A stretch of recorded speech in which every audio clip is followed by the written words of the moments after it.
Minggir. Ini apa nih? Tornado ya? Fuad. Hei. Hei.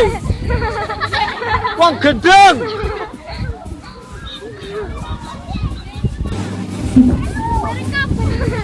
Anginnya jadi nggak ada harga dirinya, Cok. Emang dulu waktu kecil ya, kayak nggak ada takut-takutnya ya. Saya juga ngalami ya waktu kecil kayak gitu guys. Mandi di sungai, walau sungai itu banjir, nggak ada takut-takutnya.